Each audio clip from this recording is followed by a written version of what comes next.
ಗೈದ ಮೋಸವ ಮೂಡಿ ಪಾದಾತ್ಮಜನ ಮಾಡಿಕೊಂಡು ನೋಡಿದ್ದೀರ ನಾಡಿನ ಪ್ರಜೆಗಳು ಸೇರಿರುವಂತಹ ಸಭ್ಯ ಜನಾಂಗದವರು ಬರೇ ಸಭ್ಯರಾಗಿ ಕುಳಿತುಕೊಳ್ಳುವುದಲ್ಲ, ಮದುವೆ ಮಂಟ ಬದಲಾದ ಪ್ರಕರಣಕ್ಕೆಲ್ಲ ಗಮನ ಕೊಡಬೇಕು. ದೊಡ್ಡ ಅರಸ ನಾಡಿನೊಡೆಯ ನಮ್ಮನ್ನು ಚೆನ್ನಾಗಿ ಕಾಯ್ತಾನೆ, ಬೇಕಾದ ಹಾಗೆ ಪೋಷಣೆ ಮಾಡ್ತಾನೆ.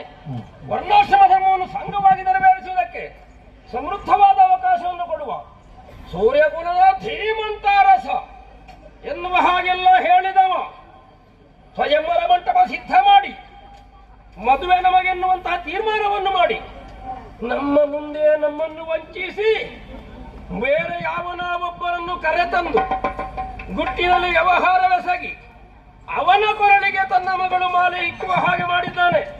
ಸರಿಯಾ ಹೇಳಿ?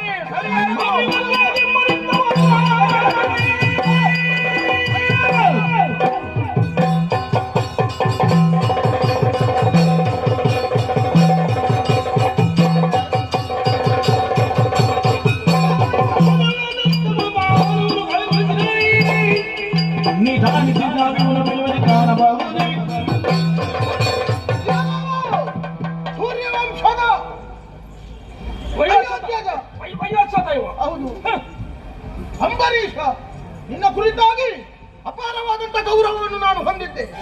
ಆದ್ರೆ ನೀನು ಮತ್ತೆ ನಿನ್ನ ಹೆಂಡತಿ ಜೊತೆಯಾಗಿ ನಮ್ಮಿಬ್ಬರನ್ನು ಅವಮಾನಗೊಳಿಸುವುದಕ್ಕೆ ಬೇಕಾಗಿ ಈ ರೀತಿಯ ಒಂದು ಸಂಚನ್ನು ಹೊಡಿತೀರಿ ಅನ್ನೋದು ಈಗ ಅರ್ಥವಾಯಿತು. ಏನು ನಾವು ಕಾಡಿನ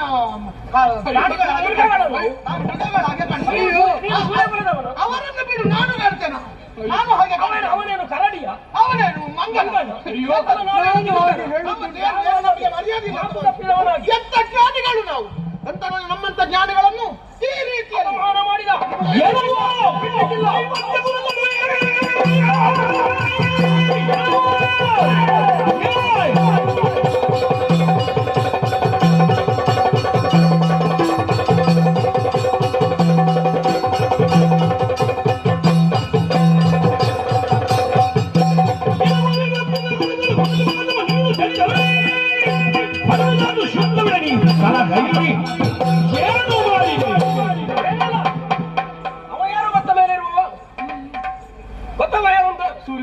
ವಿವಸ್ವಂತ ಅಂತ ಅವನ ಹೆಸರು.